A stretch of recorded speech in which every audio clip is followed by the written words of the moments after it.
Good morning, everyone. Welcome. Thanks, Joel, for helping set this room up for us. We had a little last-minute change, and I apologize for the getting your email the day before that there's a location change. I hope everybody, it looks like we're good. If you haven't signed in, please use the sign-in sheet. Thank you to everyone who helped with the commencement. Your help was greatly appreciated. I hear everything went well.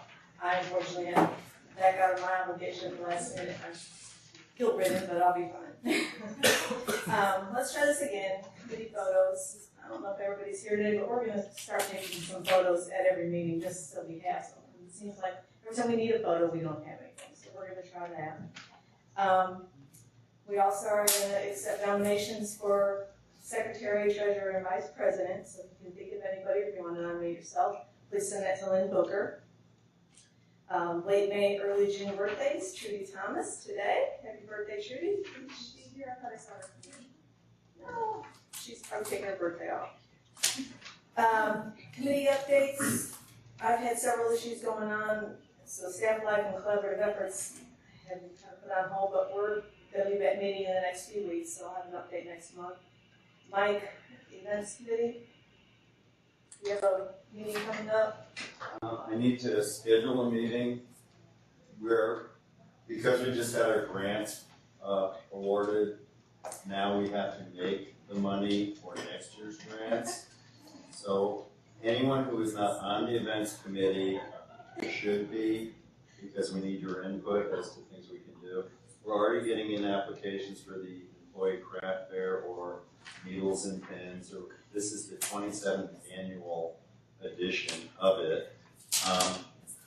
But we also do a food venue, a dessert bar, all that kind of stuff. We still have scarves and t-shirts to sell. But the money that we make is kind of the money that we function on. So I will have Lynn, because she's so good at Survey Monkey and all these other things, send out a request for people to attend a committee meeting. We'll probably have it in the Eskin Library in one of the study rooms, and we'll kind of hammer out some of the details. So anybody that is not on the events committee, we would appreciate you signing up to become part of it. And if you are interested, please either contact Mike directly or Lynn or myself. Suzanne, unfortunately, is not going to be here today. She wanted me to report that the membership drive is going well. We're still working on updating the list. If you know anybody who would be interested in being a member, please let Suzanne know. Our guest speakers today are Dr. Susan Wente and Dr. John Geer. They're co-chairs of the Executive Committee for the Strategic Planning Effort. Dr. Wente is the Senior Associate Dean of Biomedical Sciences and Professor of Cell and Developmental Biological Sciences, Associate Vice Chancellor for Research, and she was recently named to Provost and Vice Chancellor for Academic Affairs to begin on July 1st. Dr. Geer is the Gertrude Conway Vanderbilt Chair in Political Science and Professor of Public Policy and Education and Co-Director of Vanderbilt Pulp. Welcome. We're going to talk to us today about the academic strategic planning. Thank you very much, Vicki, and thanks to all of you for coming today to get this update on the academic strategic planning process and for the university. And we really look at each of you as representatives and delegates from the staff overall, and hope that you'll take the messages that we talk about today back to your groups and back to your constituencies to help gain awareness of the strategic planning process and input into the strategic planning process. So we have several different steps in this presentation we're going to take you through, but at the end we hope to have lots of time for questions and for discussion and to hear from you. Let's see if we can get this to like this. Okay. So one of the things that we want to start with is the last strategic plan, at least for University Central. It was obviously a strategic plan for the medical school that ran from 2006 to 2008. But the 2002 strategic plan was particularly critical in reshaping Vanderbilt in a variety of different ways, partly because of its overarching goals, and frankly, those folks who put that plan into motion when they drafted it and concluded it and started the implementation process, they, I suspect, never would have guessed the kinds of successes that have followed Vanderbilt over the next 12 years. And so it's really quite a testimony to those folks who put that plan into place. And some of the overarching goals, establishing the best undergraduate experience, we'll have some data about that, suggesting that's been more than met. The development and retention of outstanding faculty, again, that was something that prior to 2002, the university wanted to retain their outstanding faculty and recruit them, but they were not doing as good a job as they could have, and that's changed. Developing competitive, creative research environments, making sure that we're absolutely at the cutting edge, answering and asking the most important problems. And then finally, trying to improve graduate education, which again is critical to the university's next leap forward. So some would always say when you're launching a strategic planning process, why now? That University Central Strategic Plan was launched 12 years ago. As we're going to show you, it's indeed had impacts, and all of its missions that John just highlighted on that previous slide we could easily embrace are still part of our mission. So why not just continue on in that with that strategic plan?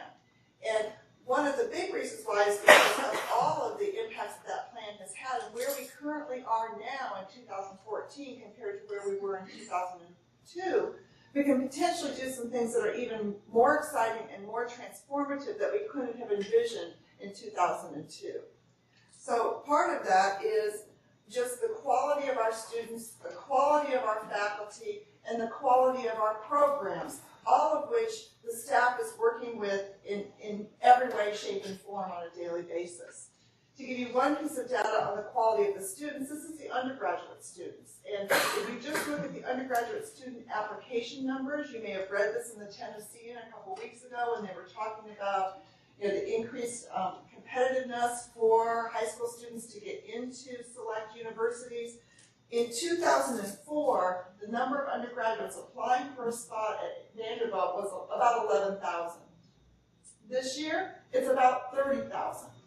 So that's a tripling in 10 years in terms of the number of applicants. And then we can look at this to look at over that same 10-year period, the students who are matriculating into Vanderbilt in terms of their SAT score ranges.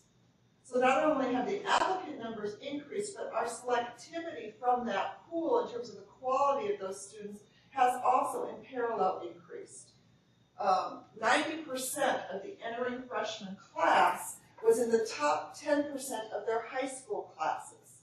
So it's really changed, I think, what our students are asking for, what our students can potentially do when they're on campus here, and how they will interact with the faculty in terms of those education programs. So another measure of Vanderbilt's being on the move, and you could talk about faculty awards, you could talk about other student measures, there's just tons of different data, but here's a nice graphical illustration of where Vanderbilt stands. Here are two different kinds of ranking. One on the bottom is the U.S. News and World Report National University Ranking. Vanderbilt's about 17th in the country based on the U.S. News and World Report ranking.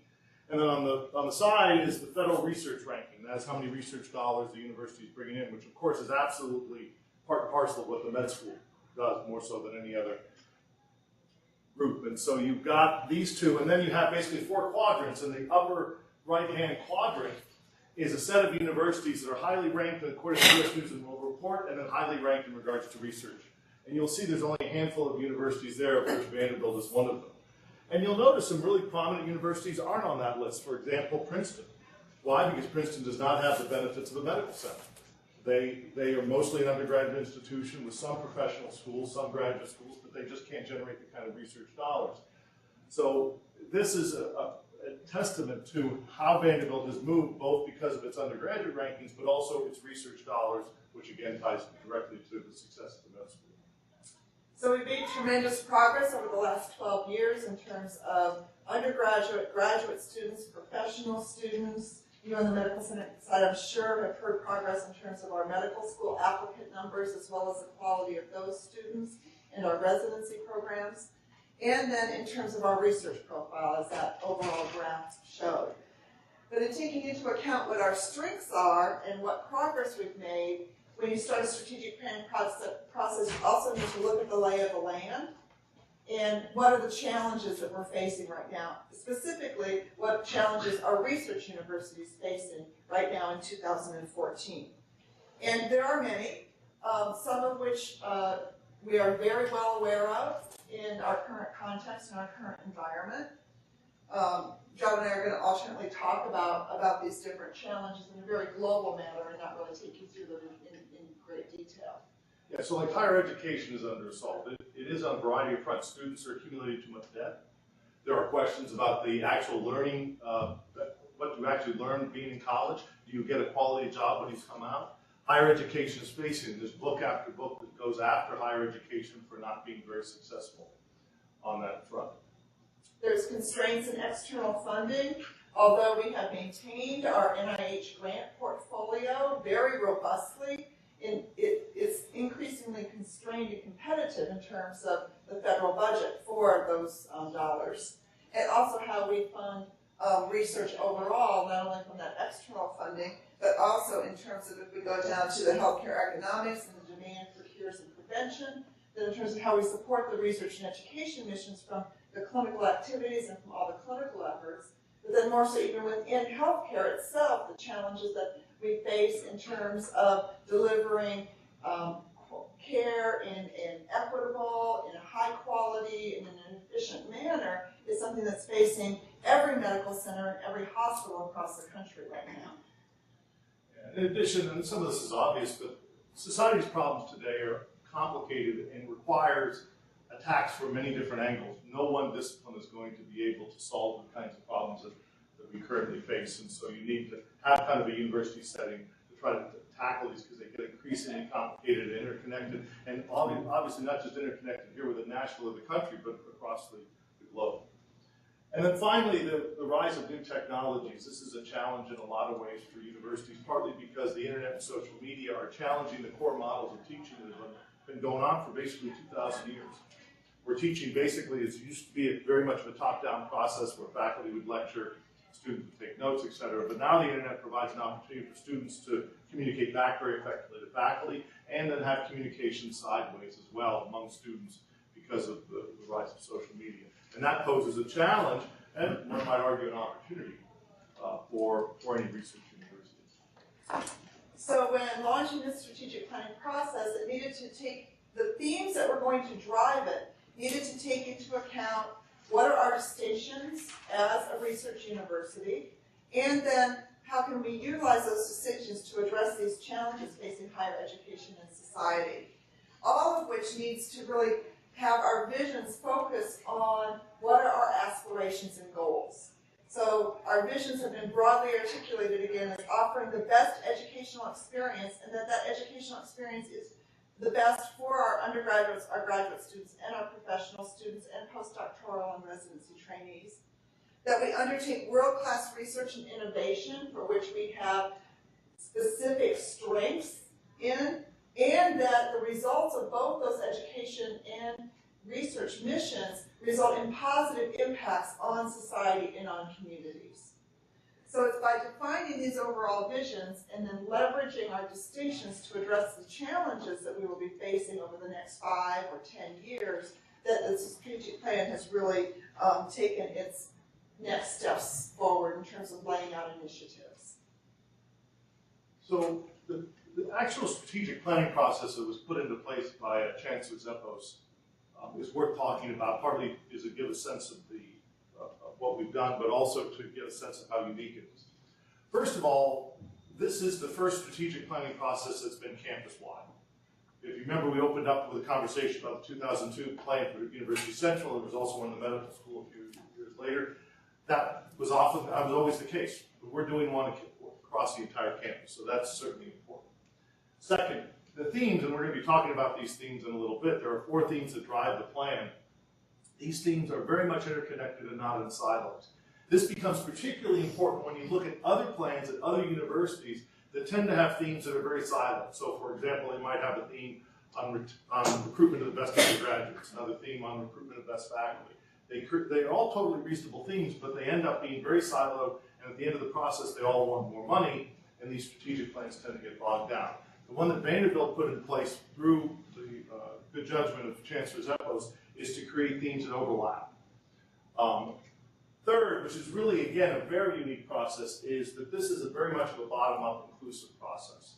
And what I mean by that is most strategic plans are run by key deans, and that's how the plan is set up, or it's controlled by a handful of people. My favorite example is Princeton University launched their recent strategic plan, and the president announced that he was going to have a confidential committee of 6 faculty members to vet ideas. A confidential, we don't even know who's on the committee. It was very top down.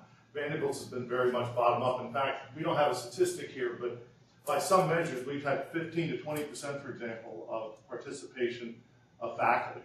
And then if you include staff, we've also had over 1,000 people involved in various ways in this process. That's really a dramatic number, and it's provided this bottom-up process. And then finally, this is a very intense time frame. When Nick asked Susan and I to do this, it was May of 2013, and we are going to be done within a month. And a year, basically 13 months, is very unusual. The last strategic plan in 2002 was 3 years. The medical schools is about the same length. That's a typical time. But because the momentum of the university is described in those earlier themes, why take a 3-year pause on a strategic plan, push forward and keep the momentum going? And that was Zeppos' idea. And, you know, all indications are we'll be done in a month. And we better do. Yeah. So part of this intense time frame means that if you're reading the executive summary that was posted online and is available to download as a draft of potential initiatives, this is really at that values and visions level. It's at 30,000 feet. If you go back and read the 2002 plan, because it took longer, it has more implementation details in it, actually calls for specific programs that would launch. But this strategic plan will be a template for that implementation. And John used to joke that the implementation will actually be charged to the new provost. So now, I get to go to Disneyland and she gets to be provost. I have no conflict of interest. Anyway, when you're thinking about these initiatives, when you're thinking about what we're talking about, the implementation is yet to be really discussed and talked about, and with working committees thinking about how to do it. This is more what we'd like to become and what we'd like to be able to do. So this gives you an overall organization. John and I are both co-chairs of the executive committee, which had 25 faculty from all 10 schools across campus. There were then 4 steering committees, 1 for each of the 4 themes, which had 2 independent faculty co-chairs and a cohort of 8 to 12 faculty on those steering committees, again from across the whole campus, no matter what the theme was. So when we talk about the themes, think about a group of faculty from across the whole campus talking about areas in the undergraduate or in healthcare that came from across the whole campus. And then there were academic planning groups which engaged in the retreats for each of those 4 themes, which again included 30 to 40 faculty. So what has happened and what will happen? This just gives you a brief summary. We're not going to spend a lot of time on this. We recant in our own minds what's happened, but and reflect on it. It all seems a long time ago to John and I, but there was a concept development phase over the summer that drew those executive committee members together. A large number of them, that was actually a great time for them to brainstorm concepts because they were not heavily engaged in teaching. They had their summer breaks or summer leaves, although that meant many of them had to come back to join the group. But they were very engaged in terms of doing stuff. And let it set up in terms of after developing those concepts for a concept refinement phase in the fall. So that concept refinement phase was really charged to those steering committees. And those steering committees had retreats, met with their planning groups, and then issued reports to the executive committee in the middle of October. So those reports varied in length, but at least were 20 or more pages each, and contained a lot of potential suggested initiatives, which then, in the concept revision phase, the executive committee took that input and drafted a set of theme white paper documents that have then played into the executive summary that has been made more public. What also happened along that whole phase was engaging the faculty senate and talking with them, engaging the board of trust. So we had retreats with the board of trust in the same way that the faculty were having retreats. so that we're trying to bring along multiple stakeholders in the planning process along the way. And then finally, in terms of getting to that phase, it's led to this input and feedback phase from February to May, and John and I going on a road show and giving talks to all different groups, staff groups, undergraduate groups, graduate student groups, professional student groups, faculty town halls, other leadership groups, to gain additional input and feedback. And right now we are in the final stages of revising a full draft document that will have all of the initiatives and all of the justification and background contained within it. We'll then present that in the middle of June to the Board of Trust, and they will hopefully sign off so John can go to Disneyland or Disney World on the strategic plan at that point. So one of the things that the executive committee, the steering committees, the Board of Trust, and lots of other groups have tried to figure out is because this plan is at 30,000 feet, is to try to define the values and visions and map those going forward for the next 10 to 15 years. So here are some of the key questions that we've engaged lots of different groups. What are the qualities we want our graduates to have when they leave Vanderbilt? What are those qualities? What kinds of talents and skills? Second, what makes Vanderbilt distinctive and an innovator in higher education? That is, what do we do well and what gives us our edge? And then finally, because we're a great research and teaching university, we must grapple with and figure out and identify those problems that we should address. And this is particularly important because that means there's certain problems we probably shouldn't address.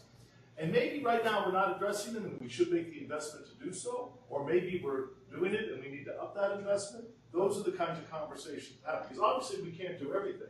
But whatever we do, we want to make sure that we're doing it well. And what are those ideas going forward for the next 15 years?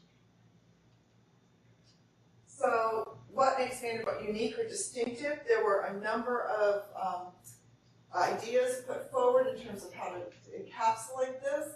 And certainly there are many things that make us distinct, but the ones that the executive committees, the steering committees, and the Board of Trust offered in the context of the thematic areas that will be moving forward have involved a combination of several different things, two of which really are more in the undergraduate initiatives through the 2002 plan. One, the development of a residential college system.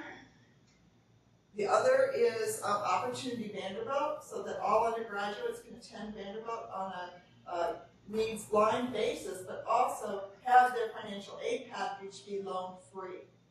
So that has dramatically changed and actually, I think, had a direct impact on our selectivity and on the diversity of students that are being recruited.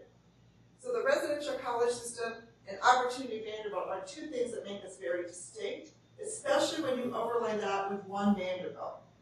And the fact that we have all 10 of these colleges and schools on one compact, geographically unified campus. And we have already broken down barriers between different schools and colleges. And the 2002 plan launched a number of trans-institutional initiatives that have been very successful. And that culture that we're going to talk about a little bit more makes us truly distinctive when you consider us in the landscape of all research universities. But finally, what's also true is that the executive committee and the Board of Trust and all the groups that we've talked to have really commented on the culture, not just from the One Vanderbilt perspective, but the culture that is a unique strength in terms of our collaborative culture, our culture of stability, and our culture of creativity. And there are many who could argue that there are lots of institutions that are creative. They all better be, or they're not, educating appropriately or doing research that's having an impact. There are many places that are civil and have civility as one of their common themes, and that are collaborative. Nearly every research university would say that they are collaborative. But the combination of the three in one place, with the combination of the One Vanderbilt and the efforts that we've made in other areas, has really resulted in a culture that we think is Vanderbilt and is the Vanderbilt way, and is how we can really leverage as a distinction in going forward. Yeah, the one Vanderbilt philosophy is worth spending some time on, partly because our geography is really unprecedented. You know, you take Northwestern, a wonderful university, but its med school is separate. Cornell, amazing university, its med school is 4 to 5 hours away in New York City from Ithaca. That there's usually barriers to be able to be collaborative. But Vanderbilt happens to have everything basically on one huge city block. And so this is actually something that's not new. This has been part of the university's philosophy, and we'll actually have a slide in a second that documents this. It's not new in any way, shape, or form. And because of that, and because of the changes that Susan mentioned about the 2002 plan, it's not an accident that we're now doing a university-wide, campus-wide strategic plan. We are now in a position to do so. That probably wasn't so true 20 years ago. And because of all these intersections, one of the key components, which we'll be talking about again down the road, is that there's a lot of places where teaching and research are viewed as zero-sum games. As a member of the faculty, for example, or a member of the staff or whatever, invest more time in pursuing some research project, they may be less able to engage in some teaching project. That is, in some cases, true, but in fact, these things should reinforce each other. That is, that if I have the opportunity to teach the amazing students that Vanderbilt brings in, I learn things from them. My research is improved. It is not a zero-sum game. And so one of the key components of Vanderbilt's One philosophy is not just our geography, not just our commitment to collaboration, but our belief that core undertakings of the university are not separate endeavors, but in fact mutually reinforcing. So part of the long-standing history, all of you are affiliated in one way, shape, or form with the medical center, and we've actually shown this slide at multiple meetings across campus, and have found that not even all of those within the medical center really understand and appreciate the unique history that we have in terms of having this one unified campus. And so it was actually a conscious decision when the new medical school was built in 1924-25 to put it on campus with the rest of the university. The first hospital was downtown. And what many research universities at that critical juncture in time, when they were reinventing medical education with the Flexner Report and building new hospitals and at that point in time, left their hospitals and their medical schools downtown, like Johns Hopkins, or again, is an example of that. Or Washington University in St. Louis, where it's 5 miles away from its undergraduate campus. The dean and the chancellor at the time, the dean of the medical school and the chancellor of the university, worked together to have that new school built on campus with its doors. If you go to Medical Center North, you can find the original doors to the medical center on this beautiful courtyard, which now has lots of buildings built around it, but you can still get to it. Those doors face open to the divinity school as a real symbol and I think a real gesture that this is one university, one campus with all of the students intersecting across that space and all the faculty and staff intersecting across that space. So here's a diagram where we actually haven't mentioned the 4 themes. Now we're going to talk a little bit about them. And again, these 4 themes were developed by Chancellor Zappos, turned over, so to speak, to Susan and I as we put this plan into motion. And we'll go from top and go clockwise. First is the undergraduate residential experience. That is, it's really critical for the university to step back and think about what the residential college system has done for the university collectively, not just for the undergraduates, but for all corners of the university. Because when the plan was recommended in 2002 in University Central, it was going to happen, but nobody knew exactly what the experience would be, so it's time to take account of that. Second is what we call education technology. We alluded to it earlier as one of the challenges. There's huge amounts of change that are going on in technology, whether it be the internet, social media, flipped classrooms, something called MOOCs, massive online open courses, lots of changes, and this the university needs to come to grips with and think about as well. Healthcare solutions, that's an obvious one, obviously for all of you, but it's critical given both the role that Vanderbilt plays in its central role of medical education, but also in addition, you've got research, you've also got the problems of healthcare nationwide, even globally. We have to have this kind of a conversation. And then finally, what we call trans-institutional programs. Trans-institutional programs are those programs that take advantage of one Vanderbilt in a sense. That is that they are programs within the university that allow people to cut across different fields. So that I one time taught a course with a colleague of Susan's, David Bader. He and I taught a course on genetics and politics. Those are the types of things we're talking about. Not Another possible transitional program might be a relationship Vanderbilt could have with Duke. And that's perfectly fine, but that's not what we're talking about here. We're talking about building connections within the university because we've got these 10 amazing colleges and we also have this amazing real estate that makes these interactions possible. So the Venn diagram here is intentional in terms of re-emphasizing again what John brought up earlier, and that these themes are not viewed as silos, but rather where we and everyone who's thinking about these initiatives should be encouraged to think of is where an activity in one area benefits the other.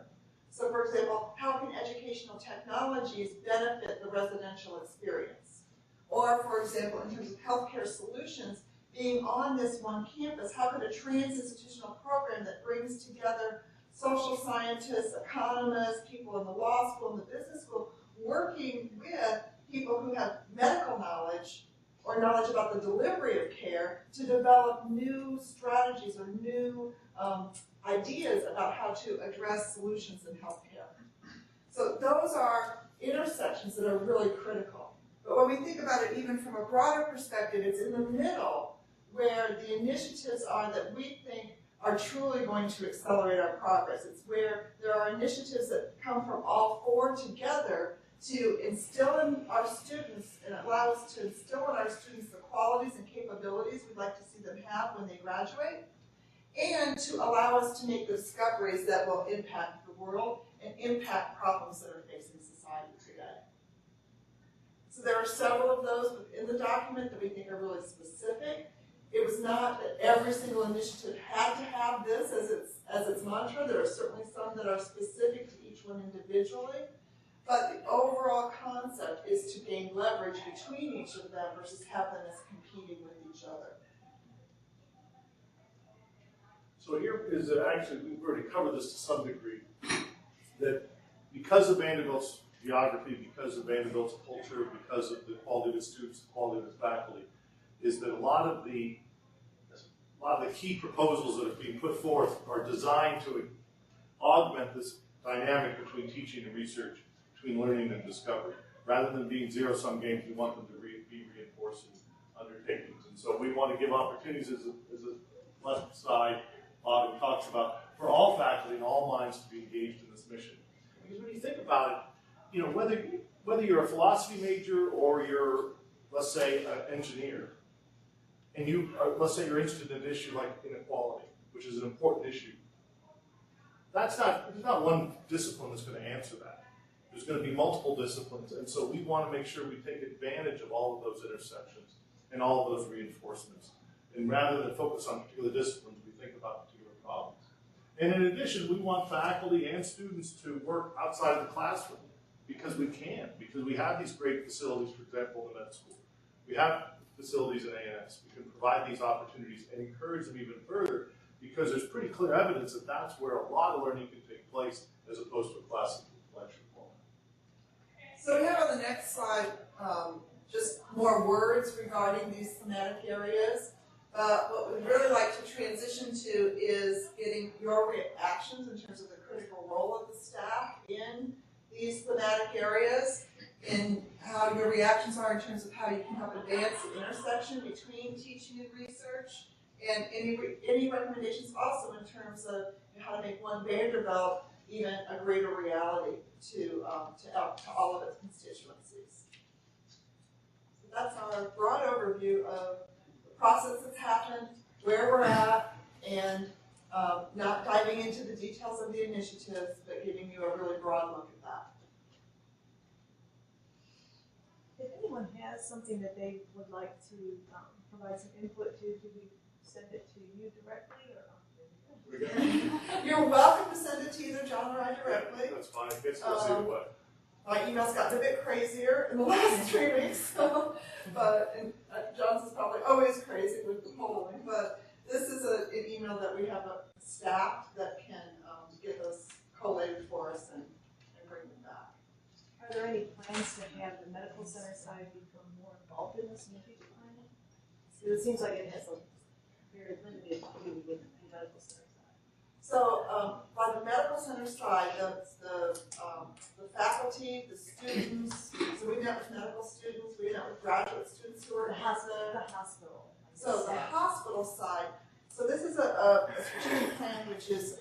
academic in focus in terms of the academic and the research mission. So anything that is happening in terms of, as we brought up, could residents take part in some of these initiatives that are rolling out? One of the, in the trans-institutional programs and in healthcare solutions, it calls for more dual degree options. So for example, that would be something that residency and interns of fellows could take advantage of. This plan does not touch on the business or the structural or the economic aspects of the hospital. So it's not a plan that is directed at how should we deliver care, what clinics should we be operating, what is our staffing ratio, that is a completely different strategic mission than this plan. This plan is focused on any aspects that have to do with research and education. But we got asked that question a lot, especially last summer when we were launching this in the middle of the Evolve to Excel program. And so it was a question that the executive committee, and there was representation on that from the medical center. Donald Brady is on the executive committee and also chaired the faculty senate. William Powell was on that executive committee. He was the director of the division of Heme-Onc. Many people who have had a very clear understanding of both the academic and the hospital side, and we wrestled with those questions, and again looked at it from, let's look at this from the academic perspective, because we can't address the business model with this plan. Does that help you in terms of that? Thank you. I think just to add some threads to that, because I think in the beginning on the Med Center side, what we heard about as a definition of one Vanderbilt was sort of a broad scope, strategic view of not only the research education, but also the delivery of healthcare. And so what I'm thinking of as one Vanderbilt and thinking of a strategic plan would involve those two segments. So I think this is, a little bit different than what I had heard in the very beginning. So I think the healthcare solutions part definitely will have research programs in it, and education programs in it that are focusing on healthcare delivery, right? So making innovations in terms of, if you think about the work that's done at the Institute for Public Health and Medicine, coming out of Bob Dittus and different programs that are associated there. And this plan will actually speak directly to the fact that we are in such a unique position by having the medical center and VHAN and all of those entities as part of us, so that it's like a natural laboratory right there for discovery. So, and for testing out implementation. So for example, if, and for collecting data to analyze. So that means it's definitely part of us. But I think what I was hearing from Vicky's question was more, the aspects of the business plan models versus, I think that the hospital, VHAN, all of that will definitely be a part of how research can be done in those healthcare areas, and is our opportunity for really developing new healthcare delivery models and maybe testing those healthcare delivery models. There's a call for Vanderbilt to really be viewed as a hub for solutions in that venue. I don't know if that helps articulate that a little bit better. So I wouldn't say that it excludes what you're talking about, but it's not that as if this plan is going to, you're going to read it and say, oh, here's how we're going to change how we're doing healthcare delivery at Vanderbilt. But more so, here's how we can leverage the fact that we have a medical center and have a hospital to discover how we and others should and could be doing healthcare delivery at high quality, that's equitable, that is efficient. Is that, I don't know if that helps in terms of, more words sometimes don't help, but I might be saying the same thing 5 different ways, right? So I think that that is the advantage of one Vanderbilt, but I think the aspect that this plan is not going to figure out what clinical programs or what clinical services or, those type of questions are not part of it, but certainly. I think one of the things people are referring to, when we refer to One Vanderbilt, we are so much more spread out than just the downtown campus.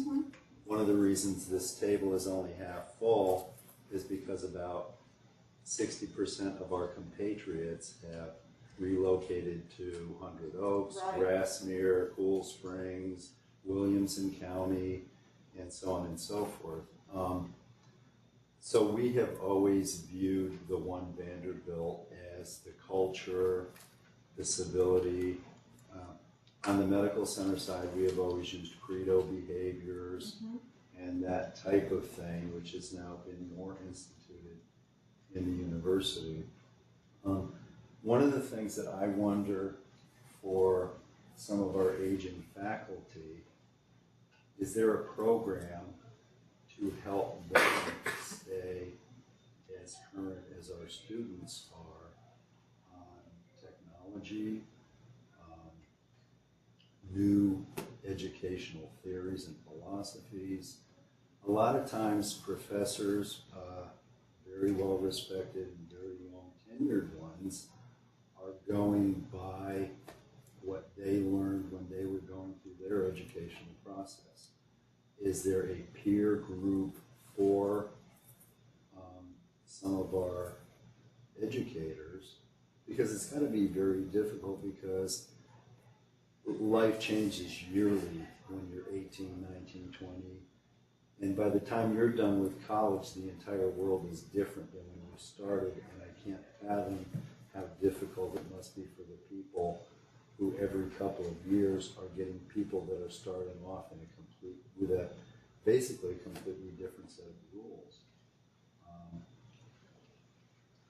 I mean, as far as a specific program that addresses your totally reasonable concern, I don't think the answer is yes to that. Again, partly because we're flying at 30,000 feet. However, a couple of things that I think come out of the plan that would ease some of the concerns, or at least incentivize faculty so much. First, there's real attention paid on its education technologies to make sure that it is something that's invested in, and that faculty, that staff are made available and support is made available to facilitate faculty taking advantage of that. And further, taking advantage of it in a way that it's not a one-size-fits-all. So that the demands, for example, somebody teaching English is very much than somebody over here in the med school, that there is a realization that those kinds of skills and needs are going to be different. So those opportunities are going to be supported. Second, which you hope pays dividends, and you don't know, we haven't thought very much about the age of the faculty playing a role, but one of the things we want to encourage is more what we call cross-college teaching. To go back to the idea we want to solve problems, that we do that by taking advantage of the talent in the med school along with maybe somebody in the law school, or somebody in the business school with somebody in classics, or whatever the case may be.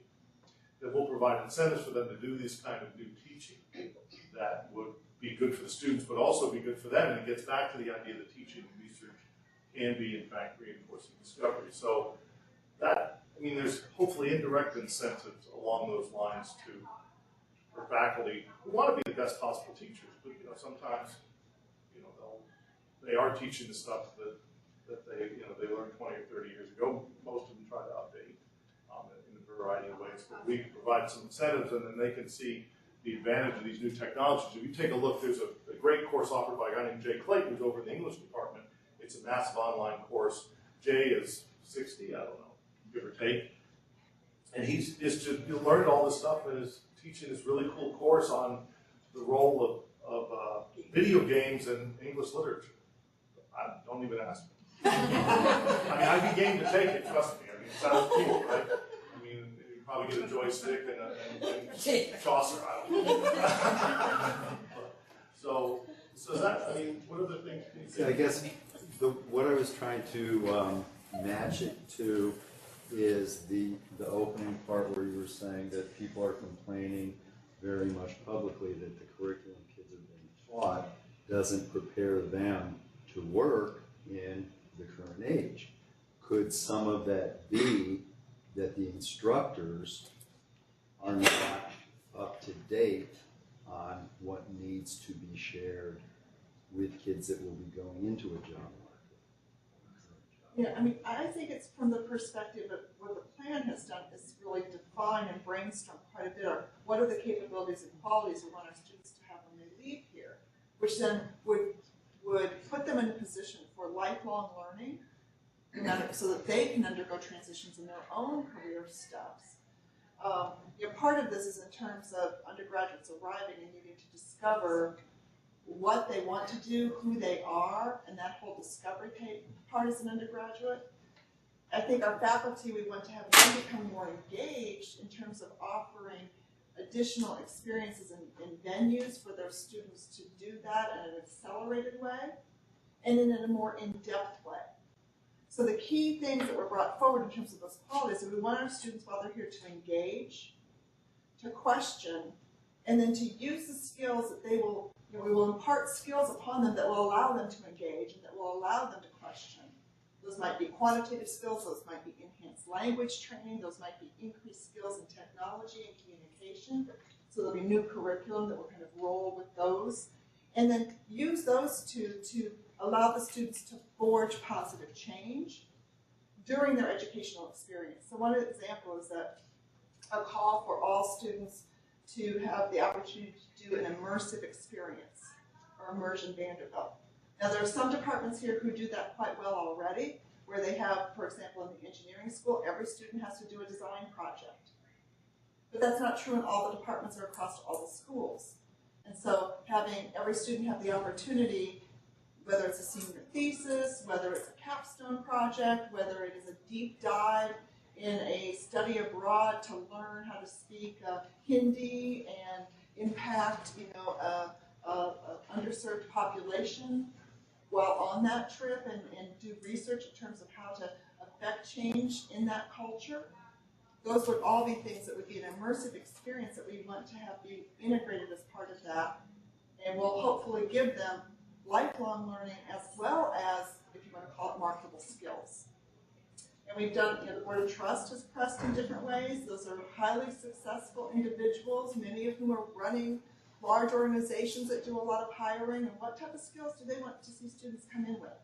And a lot of them are very much, they want them to be creative, innovative, have good communication skills, have good quantitative skills to back that up, know how to work in a team, know how to lead. Those are not, that they have, gotten a specific discipline or a specific major, but rather that all of our specific natures of disciplines need to take into account these, instilling these qualities. So that's how I think the strategic plan is going to view having an impact on this challenge facing higher education. There's also a debate that some people want specific skills taught.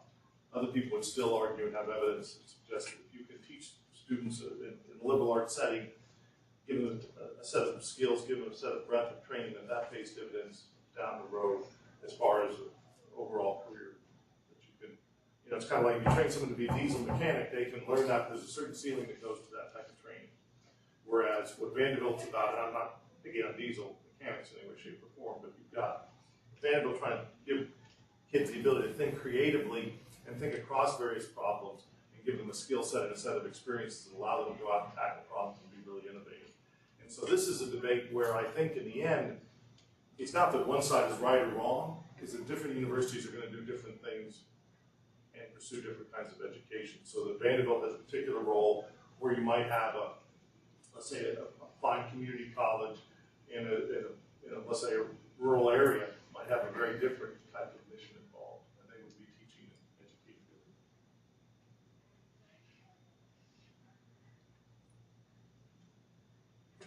Is one of the ways that we can develop even further. I notice we're finally adding to our engineering school. Are our professional schools going to be where we spend the time and the effort expanding programs like Owen or engineering law school? Well, so engineering has a graduate program in undergraduates. I don't know that they have a professional degree. Certainly Owen is viewed as a professional school, a law school, professional school of medicine. I would say those are the main professional. Am I missing one? Well, Divinity doesn't have an undergraduate, Divinity but it's doesn't have not. an undergraduate, but they are PhD based. And so those schools, I can tell you that, you know, the law school, the business school with the new dean, you know what's happening in the School of Medicine with Curriculum 2.0. They are constantly innovating in terms of their curriculum and what they're doing. I think doing that very aggressively because they have that content knowledge within their school. The place where this strategic plan will have impact are things that cross across those school boundaries. So, for example, graduate education. So there's graduate education in, you know, virtually, you know, many of those schools. Or there's a potential for those faculty to play roles in graduate education. So even if the law school doesn't necessarily have graduate education per se, it can play roles in terms of offering curriculum and courses that graduate students could be enriched by in terms of taking. And then undergraduates. And this plan calls for finding ways for faculty who are in professional schools to contribute towards the undergraduate experience. You know, whether that is by, I mean, we already have School of Medicine faculty who serve as faculty heads in the Commons. So there's a young woman faculty member, surgeon, who is a head of the Faculty Commons. There's a basic science chair who's a head of the Faculty Commons. They're living with undergraduates. You know, it's great. But what are more opportunities for faculty in professional schools to play roles? And that's what part of this cross-campus teaching initiative would embrace. Can you go back to the 4 themes? I've forgotten. I mean, not that I'll have any suggestions. So we can do it here on the... Yeah, so that was what you were asking. We had suggestions or comments. Right. So the residential thing, is that the college where, does that just mean people in the same majors live together? Is that? So what is developed was the building of the Commons, Right. Which is a freshman set of residential living experiences where it's not just dormitories, but rather it's an entire curriculum that is designed around a living learning experience. They have seminars that they attend, courses that are tied to that living and learning experience, and then, as we said, have faculty living with them on the Commons, and that's for the first year. So now the concept is now being extended to sophomores, juniors, and seniors with, if you've noticed on West End, this fall, the Warren and Moore colleges at Mcsac will open, and that will now allow these same concepts of a living, learning environment to be available to our upperclassmen. In the residential experience, some of the initiatives call for, example, fully endowing Opportunity Vanderbilt. That's the financial aid program, so fully endowing that. It calls for, will there be additional phases of that residential experience? Would there potentially be a residential college or a residential type of facility for graduate students and professional students? What's a way to bring all of our students together to allow them that residential experience, should they so want it, especially for the graduate students and the professional students? Other aspects in that residential experience are called for are this cross-campus teaching, so ways to enrich the curriculum, and the immersion experience, ways to instill qualities that we deem are critical for our students to have. So it's not just build more dormitories, it's build an environment and build a curriculum and build a culture for educating the next generation of scientists, humanists, social scientists, really having that be the vision.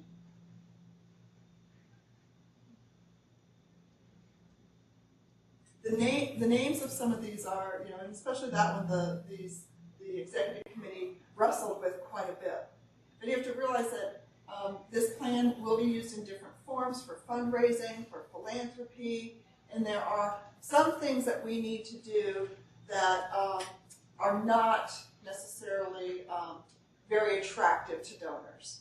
There are other things that we are doing that we need to do and must do that are very attractive to donors, and just students, whatever, especially undergraduates, and some of the professional school student bodies are very effective fundraising platforms. And the view is that whatever we can raise for those can be used to offset current monies that are being expended on those and allow us to fund other initiatives that are not as attractive to donors and fundraisers. it's a very hard example. I mean, I look at Claudia, but it's very hard to raise money for graduate student education. It's a different. Our alumni from the graduate school have different connections with the institution versus connections with their PhD mentors, and many of them are off in the academic world as French professors or political science professors, not necessarily Fortune 500 company, Fortune 500 companies. So. There used to be programs in nursing schools at teaching hospitals where the nurses would get tuition credit for promised time serving once they completed their education. I don't know if that's something that there were 100 reasons why they stopped doing that, but I know we have a bounty out on LPNs and RNs, and I don't understand why, if that's one of our biggest schools, why we don't have those graduates as a resource or a pool to draw new employees from, by possibly offering them credits on their tuition or I don't know about those educational kinds of assistance. programs. I do know, as we all know, well, our nursing school is does not have an LPN program, or it's an advanced practice education school. So that it would only work if we were looking to recruit advanced practice nurses, right? In terms of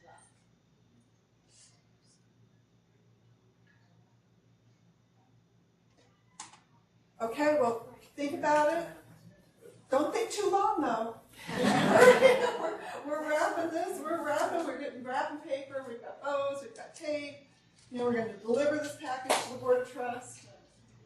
But do let us know if you have further thoughts and reflections on this. Thanks a lot for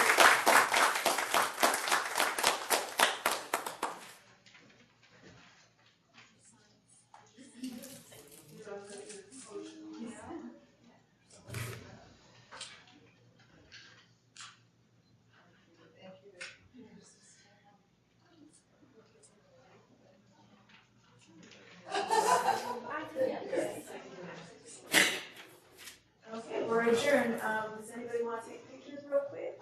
As long as you're here? No? Running out of the room? All right, well, thank you, everyone.